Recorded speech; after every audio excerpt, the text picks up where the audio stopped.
하나님 말씀 구약 사무엘상 2장 12절 봅니다.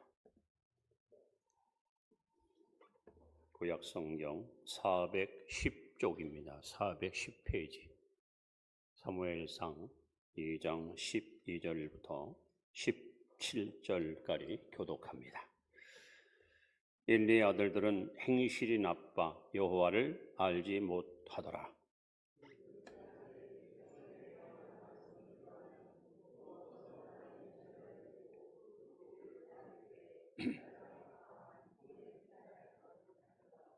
그것으로 냄비에나 솥에나 큰 솥에나 가마에 찔러 넣어 갈고리에 걸려 나오는 것은 제사장이 자기 것으로 가지되 실로에서 그곳에 온 모든 이스라엘 사람에게 이같이 할 뿐 아니라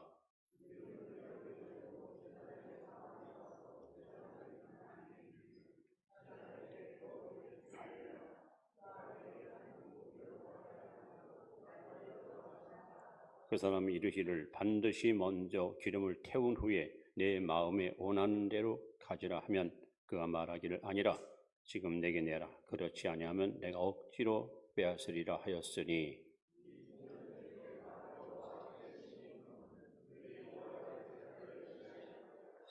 아멘. 17절까지 보았습니다. 오늘은 어버이 주일입니다. 여러분, 성경에는 많은 인물이 등장합니다. 그리고 그 인물들의 삶을 우리가 추적해 보면은 성공한 사람도 있고 실패한 사람도 있습니다. 복받은 사람도 있고 버림받은 사람도 있습니다. 그야말로 다양한 인물이 등장합니다. 뿐만 아니라 많은 사건이 기록되어 있습니다. 그것도 역사적 사실적인 것들을 많이 수록하고 있습니다. 저와 여러분들은 제한된 인생을 삽니다. 영원히 살 수 없어요.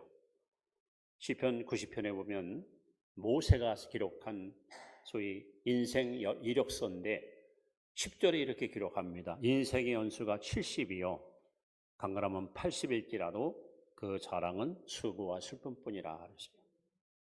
요즘은 100세 인생을 말합니다만 여러분, 우리는 짧은 인생을 살면서 많은 것을 경험할 수는 없어요. 지식도 제한적이고 경험도 제한적입니다. 그런데 우리 앞길에 여러 가지 문제가 생기고 어려움을 만날 때 이걸 어떻게 돌파할 것인가, 이걸 어떻게 이것을 극복할 것인가 참으로 난감할 때가 많이 있습니다. 그럴 때 바로 성경의 해답입니다. 성경 속에 등장하는 수많은 사건, 수많은 인물들의 이야기를 통해서 우리는 여기서 영적 교훈을 얻을 수 있습니다. 그래서 왜 성경을 기록했는가? 로마서 15장 4절에 이렇게 말씀합니다. 무엇이든지 전에 기록된 바는 우리의 교훈을 위하여 기록된 것이니. 저 여러분에게 교훈을 주기 위해서 성경을 기록했습니다. 뿐만 아니라 고린도서 10장 11절에 보시면 그들에게 일어난 이런 일들은 본보기가 되고 거울이 되고 말살을 많은 우리에게 소위 깨우치기 위해서 기록되었다. 여러분들이 어려운 난관을 만날 때 당황하지 마시고 성경을 펴시면, 그리고 성경에 등장하는 사람들의 실패와 성공 이야기를 통해서 여기서 우리는 지혜를 얻습니다. 그리고 이 말씀대로 여러분이 순종하고 나아갈 때 우리는 어떤 문제도 능히 풀 수 있고 해결할 수 있습니다. 그래서 제가 늘 강조하는 말이 있죠. 문제가 있으면 해답이 있다. 해답이 없는 것은 문제가 아니다. 모든 해답은 성경에 있습니다. 믿으십니까? 주의 말씀은 내 발의 등이요 내 길의 빛입니다. 지난 주간에는 제가 모전사전, 그 어머니 그 아들 이야기했습니다. 사무엘 이야기, 한나 이야기. 오늘은 어버이주를 맞이해서 좀 송구스럽지만 실패한 아버지, 부전자전 이야기를 하려고 합니다. 그 주인공은 바로 엘리 제사장입니다. 자, 엘리는 누굴까요? 이 사람은 이스라엘의 마지막 사사입니다. 마지막 사사, 제사장입니다. 이스라엘 마지막 등불입니다. 백성들한테 참 존경받을 수밖에 없는 영적 지도자입니다. 이 사람은 평생을 살면서 잘한 일이 있어요. 바로 사무엘과 같은 큰 인물을 키워냈습니다. 이스라엘의 지도자를 양육했던 훌륭한 지도자입니다. 그런데 자식 농사를 망쳤습니다. 제사장으로서, 사서로서, 영적 지도자로서 사무엘과 같은 훌륭한 인물을 키우면도 불구하고 두 아들도, 요즘 말하면 아버지도 목사님이고 아들도 목사인데 두 아들도 제사장인데 얘만 자식 교육을 잘못 시켜서 안타깝게도 폐가 망신하는 가장 불쌍한 지도자로 성경에 소개하고 있습니다. 오늘 제사장 엘리가 자식 농사를 망친 이유, 왜 훌륭한 지도자가 왜 훌륭한 자식을 키우지 못한 채 많은 사람들한테 한마디로 본보기 되지 못한 실패하는 아버지가 됐을까? 우리 엘리 제사장의 실패의 일을 타산지석을 삼으셔서 여러분 어버이로서 자녀 교육에 정말 성공하는 훌륭한 부모 되기를 기대합니다. 오늘 엘리가 실패했던 그 이유를 소개하면서 여러분 영적 교훈을 함께 받으러 하는데 첫째입니다. 첫째, 엘리는 왜 실패했을까? 오늘 12절에 잘 나와 있습니다. 같이 한번 보실까요? 시작. 엘리의 아들들은 행실이 나빠 여호와를 알지 못하더라.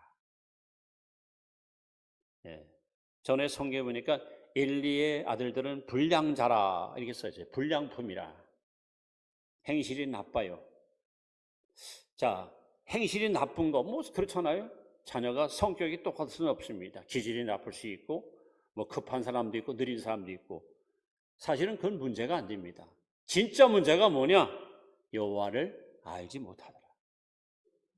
즉 엘리는 믿음의 사람이고 영적 지도자고 이스라엘의 사사고 하나님 앞에 기름 부은 종이었지만 안타깝게도 두 아들에게는 믿음을 심어주지 못했어요. 자기는 하나님 앞에 복된 믿음의 길을 걸어온지 모르지만 자녀에게는 숭고한 믿음을 심어주지 못해서 그 자녀들이 여호와를 알지 못합니다. 하나님을 알지 못합니다. 여러분 지금 전 세계가 이 교육 문제 때문에 몸살을 앓고 있습니다. 근데 성경에서 말하는 진정한 지혜, 진정한 지식이 뭘까요? 이 지혜서인 잠언서 1장 7절에 보시면 여호와를 경외하는 것이 지식의 근본이라 했어요. 사람이 아무리 똑똑하고 유능해도 하나님을 알지 못하는 것은 그건 여러분 지혜가 아닙니다. 배움이 부족하고 학식이 좀 미달돼도 하나님을 아는 사람, 이거 정말 지혜롭고 지식 있는 사람입니다. 선지자 호세아는 호세아 4장 6절에 내 백성이 지식이 없어 망한다 그랬어요. 사람들이 왜 망할 짓을 합니까? 사람들이 왜 망할 짓을 합니까? 하나님을 모르니까. 오늘 엘리의 두 아들 보십시오. 홈리와 비누아스. 이 사람들은 제사장이에요. 이 사람들은 오늘 말은 목사님들이에요.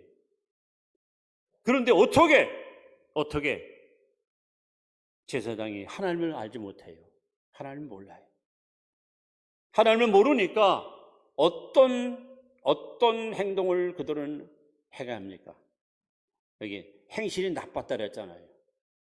본문에 보시면은 첫째, 하나님의 제사를 멸시합니다. 그러니까 예배를 엉터리로 드리는 거야. 소홀하게는 소홀하게. 예배에 정말 집중하고 영과 진리로 예배 드려야 되는데 예배를 무시하는, 멸시하는. 그리고 신자들이 예물을 가지고 오면은 제일 좋은 것은 다 자기가 뺏어갑니다. 하나님께 드리는 예물을 탈취하는 거죠, 탈취. 이게 얼마나 여러분 부끄러운 일이고 얼마나 무서운 일입니까? 여기서 끝났나요? 그 성막에서 수종드는 여인들을 심실로 끄들여 가지고 그들과 간통을 저질러요. 이게 어찌 하나님의 종이 할 짓입니까? 하나님을 모르니까, 하나님이 없으니까 한마디로 자행자재하는 거예요. 자기 멋대로 인생을 사는 거예요. 그들의 악행은 동서남북으로 퍼져나가 백성들의 원성이 사자합니다. 아버지 그걸 들어요. 아들들이 못된 행실을 하는 거 알아요. 그러나 어려서부터 자식 마음속에 믿음을 심어주지 못한 일로 인하여 자녀들은 표준도 없고 가치관도 없고 삶의 어떤 목표 없고 허무와 무의미 속에 빠진 두 아들은 방종과 타락 속에 넘어질 수밖에 없었습니다.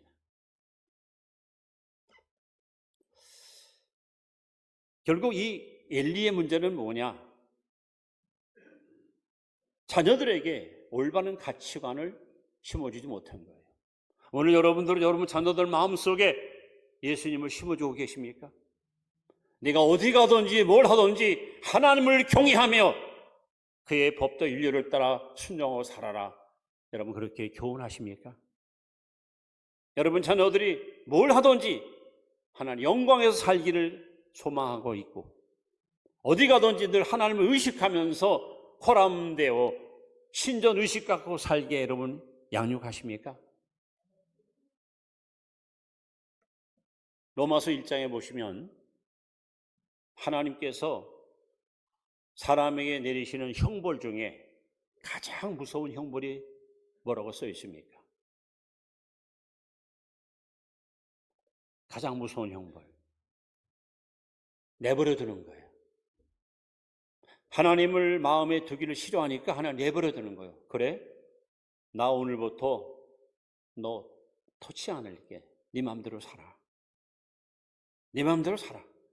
여러분 하나님의 손길이 사라지고 하나님의 간섭이 떠난 인생, 이건 여러분 엄청난 저주고 불행입니다.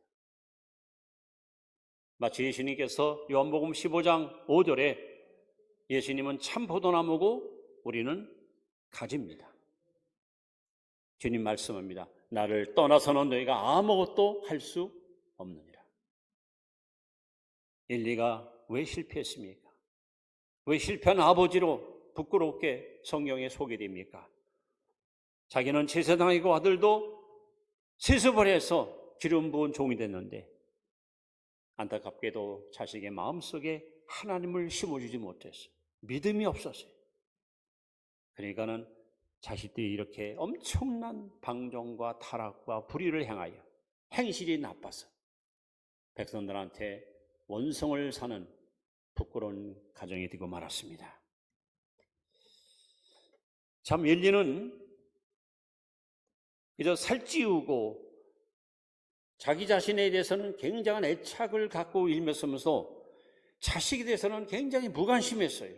어떻게 보면 게으르고 태만한 자녀 교육의 실패자로 소개되고 있습니다. 오늘 여러분 자녀들, 후손들에게 하나님을 심어주십시오. 하나님을 목숨 걸고 섬기고 지키도록 여러분 믿음을 심어주십시오.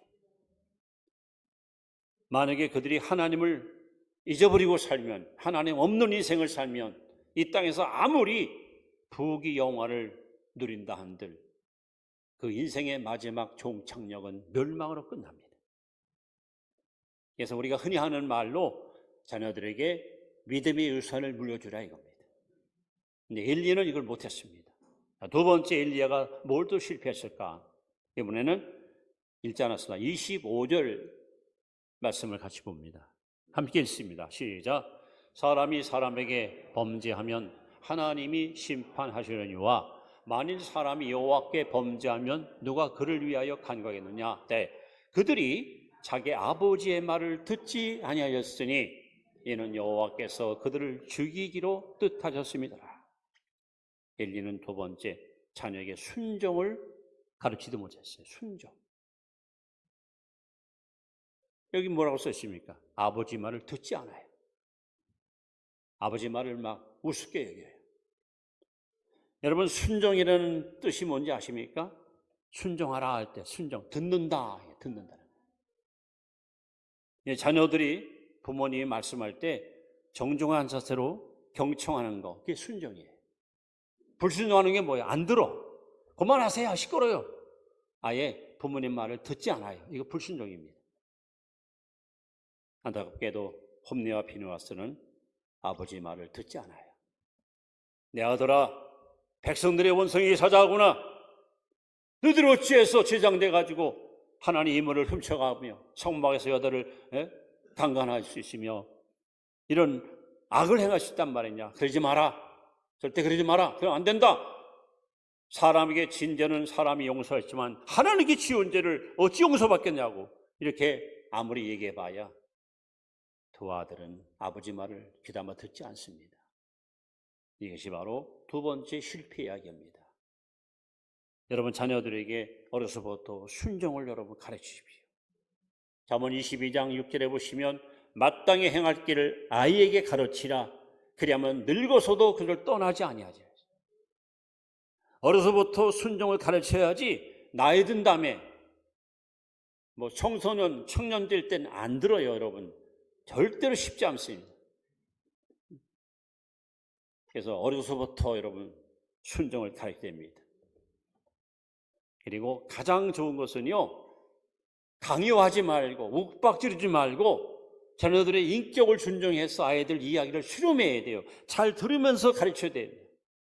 서로 대화하면서 소통하면서 순종을 가르칠 때에 훨씬 좋은 효과를 얻을 수가 있습니다. 흔히 우리가 사는 세상을 반항문화에 시달려요. 반항문화. 지금 사람들 반항하고 있습니다. 젊은이도 반항, 노동자도 반항, 그냥 다 그냥 반항. 자기 의대대로 안 되면은요, 무조건 그냥 소리 지르고, 띠띠르고 막 난리치고. 여러분, 성경에 보십시오. 예수님은요, 아주 어려서부터 이 순종의 교육이 굉장히 몸에 뱄던 분입니다. 누가복음 2장 21절인가요? 12살 때 예수님 모습. 여기 성경에 써 있습니다. 여기 뭐라고 써 있냐면 순종하여 받으시더라. 누가복음 2장 51절. 순종. 12살 어릴 때 순종하며 받으시더라.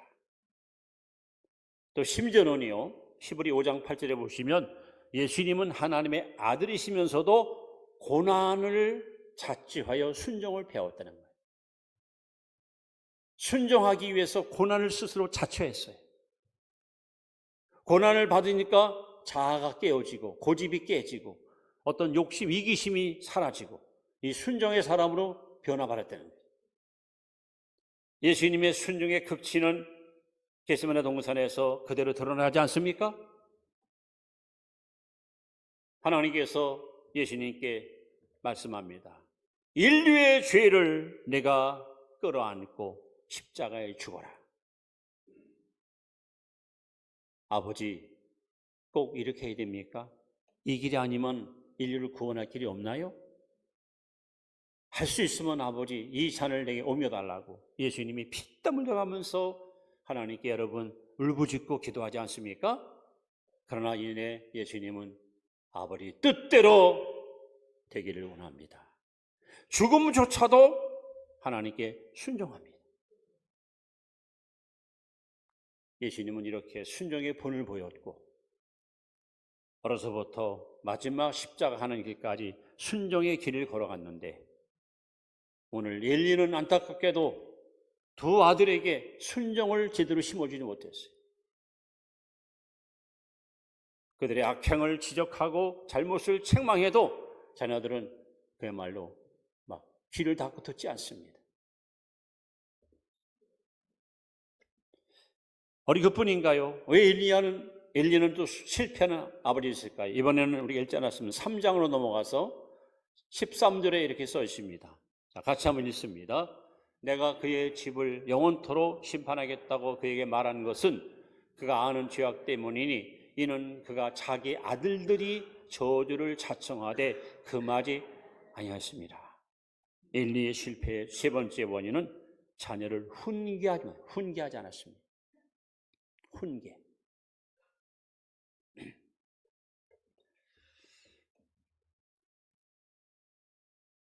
참 안타깝게도 우리 사무엘상 2장 3장 쭉 읽어보시면은 이 엘리는요 하나님보다 자녀를 더 사랑했습니다.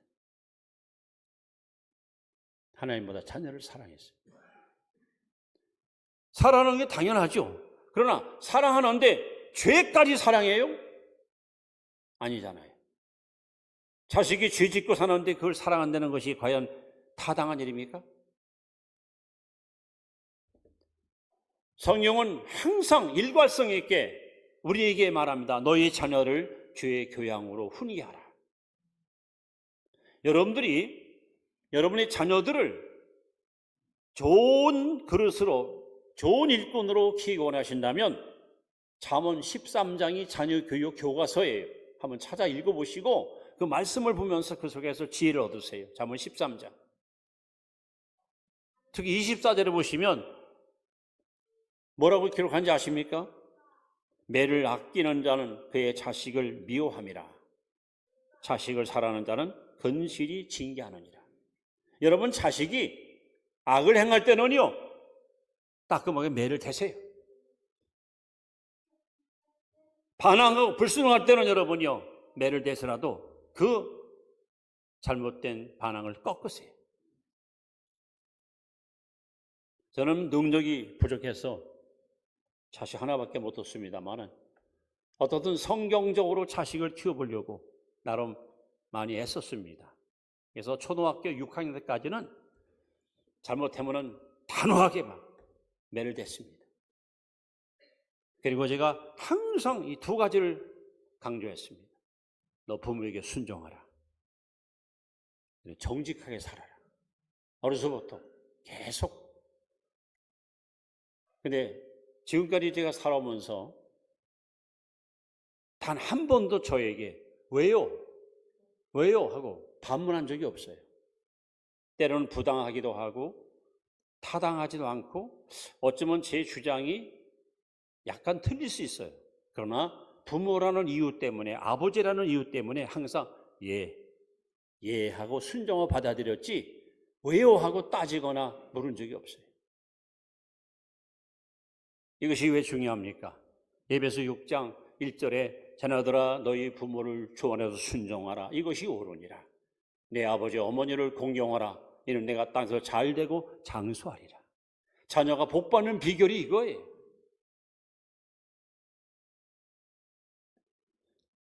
성경은 분명히 말합니다. 너의 자녀를 주의 교훈으로 양육하라. 양육하라는 말을 여러분 제가 많이 소개했잖아요. 세 가지 뜻이 다렸습니다. 꽃을 가꾼다. 애완동물을 기른다. 자기 몸을 돌본다. 여러분 꽃을 가꾸는 사람이 얼마나 정성을 쏟고 꽃을 키웁니까? 그냥 물기를 닦아주고 또 그냥 뭐 어떤 때는 그냥 영양모도 주고 정말 심혈을 기울여서 잘 가꾸잖아요. 여러분의 자녀들을 그렇게 여러분 가꾸면은 아이가 얼마나 여러분 아름답게 자라겠습니까? 또 애완동물을 키우는 사람 보십시오. 애완동물. 참 요즘은요 참 개팔자 상팔자라고 제가 봐도 부러운 개가 많아요. 부러운 개. 아우 저 개는 참 부럽다. 세상에 옷도 그렇게 비싼 걸 사 입히고 막 먹는 그냥 먹거리도 그냥 얼마나 비싼 걸 사매요. 어느 지자체에서는 아주 장려 문화가 발달돼 가지고 개님이 돌아가시면 장사 치르는 그 예식까지 하고 있어요. 어떤 목사님이 저한테 그래요. 오늘 가서 개 장례 치러 왔다래. 하도 그냥 우리 개 좀 장례 치러달라는 목사님 사정해가지고 개 장례 치러 왔다래. 내가 속으로 개판이다. 여러분 애완견을 키우는 마음 갖고 자녀들을 키워보세요. 그 정도 정성을 쏟아보세요. 그리고 자기 몸을 돌본다. 우리 한국 사람들 건강 굉장히 관심 많잖아요. 저는 건강하면은 이렇게 하고 싶어요. 건강의 비결? 그래요. 소식해야 돼요. 운동해야 돼요. 뭐 걷어야 돼요. 다 좋아요. 근데 제가 볼 때 건강의 비결은 죄 안 짓고 살아야 돼. 깨끗하게 살아야 돼. 죄 지니까 불안한 거야. 죄책감이 잠이 안 오는 거야. 불면증 생기는 거야. 먹어도 소화 안 되는 거야. 죄책감 때문에 항상 뭔가에 끌려다녀요. 억눌려 사요. 그러니까 여러분 건강 잃어버리는 거예요. 저는 엘리의 이야기를 성경 읽다 보니까 참 이 아버지는 정말 실패할 수밖에 없겠구나. 여러분, 세상에는 세 종류의 아버지가 있다고 합니다. 첫째는 게으른 아버지. 게으른 아버지는 자식에 관심이 없어. 무관심이야. 야, 뭐 네가 알아서 크는지 뭐. 내가 간섭한다고 뭐 안 될 게 잘 되겠냐? 네가 알아서 해. 무관심한 거야. 또 바쁜 아버지. 야 임마, 내가 새우부터 나가 열심히 벌어가지고 너 등록금 내지고 말이야. 옷도 사도 하는데 왜 임마 공부 못했나? 내가 뭐 돈 안 줬냐? 용돈 안 줬냐? 이 바쁜 아버지. 세 번째는 지혜로운 아버지. 여러분은 어떤 부모입니까? 이 엘리는요 게으른 아버지입니다. 여러분 사무엘상 1장, 2장, 3 읽어보세요. 엘리에서 읽다 보니까요 계속 드러나는 글귀가 있더라고요. 글귀. 뭔지 아십니까? 이렇게 써 있어요. 엘리가 앉아있더라. 엘리가 누워있더라. 엘리가 앉아있더라. 누워있더라. 계속 서 있다는 말이 하나도 없어요. 시간만 나면 누워있어. 틈만 나면 앉아있어. 이게 엘리입니다. 얼마나 게으르고 얼마나 태만합니까? 심지어 사무엘서 3장에 보시면 그 한 6, 7살 먹은 어린 사무엘은 한밤중에 성전에가 엎드려 기도하는데 누워 자고 있어요. 기도할 제사장 오리오 잠자고 있고 아이는 기도하고 있어요. 얼마나 참 한심스럽고 부끄러운 모습입니까? 오늘 어버이주를 맞이해서 여러분 좀 밝은 설교를 했으면 좋을 뻔했는데 실패한 아버지 이야기를 통해서 우리가 타산지석 삼으라고. 이렇게 자식 키우면은 정말 실패하는구나. 그래서 여러분 이스라엘과 블레셋 간에 전쟁이 벌어졌습니다. 아들 둘이 전쟁에 나갔는데 승산이 없어요. 과거에 전쟁에 나갈 때마다 법궤를 앞세우고 나가면 막 기적이 일어났거든요. 그래서 법궤를 가지고 전쟁터에 나갔다가 홈리와 비느하스가 법궤를 뺏깁니다. 뺏겨요. 뺏기고 그 자리에서 둘 다 죽임을 당합니다. 그때 엘리의 며느리가 그냥 아이가 나와요. 해산의 수고래요. 몸부림치다가 결국 아이를 내놓고 죽어요. 죽으면서 딱 한마디예요. 아들의 이름을 지어줘요. 이가봇. 하나님의 영광이 떠났다. 그리고 엘리가 의지에 앉아서 야 전쟁 어찌 됐느냐 했더니 병사가 와서 제사장님 두 아들을 죽었고요. 법궤를 뺏겼습니다 할 때 엘리가 그냥 뒤로 나동거려서 목이 부러져 죽어요. 실패한 엘리는 하루에 아들도 죽고 며느리도 죽고 자기도 죽고 모든 영광을 다 잃어버렸어요. 왜 성경에 이런 이야기를 자세히 기록합니까? 말살만 우리에게 여러분 거울 삼으라고 깨달으라고. 저는 이 말씀을 오래전부터 묵상하면서 나는 목사니까 당연히 자식이 믿음 좋을 것이다 착각하지 마세요. 사탄은요 목회자 가정을 더 집중적으로 노립니다. 왜? 목사 자식이 타락하면 효과가 엄청 크거든요. 그래서 얼마나 조심스럽게 하나님 앞에 기도합니다. 제가 일일이 아이를 따라갈 수도 없고 학교 가는데 뭐 일일이 쫓아갈 수도 없고 하나님 제가 게을리지 않게 하나님 앞에 정말 충성을 다해서 헌신할 터인즉 하나님이 책임져 주시고 하나님이 책임지고 키워달라고. 어디 가든지 주님이 목자가 되셔서 저를 인도해 달라고 하나님께 그냥 기도했더니 하나님이 참 감사하게도 잘 이렇게 키우렸어요. 성도 여러분, 실패한 아버지, 그야말로 부존자전입니다. 아버지가 기어올려 터지고 깨어있지 않고 방종하고 직무태만했더니 자식도 똑같이 아버지의 모습을 답습해서 이렇게 처절하게 무너지는 실패하는 가정. 오늘 저와 여러분들이 이런 실패한 아버지 이야기를 여러분 귀감을 삼으셔서 이런 식으로 신앙생활하면, 이런 식으로 자식을 키우면은 반드시 실패가 오는구나. 여러분 정신을 똑바로 차리시고 자녀 교육에, 여러분 자녀 농사에 성공자가 되시기를 주의 이름으로 축원합니다. 기도합니다.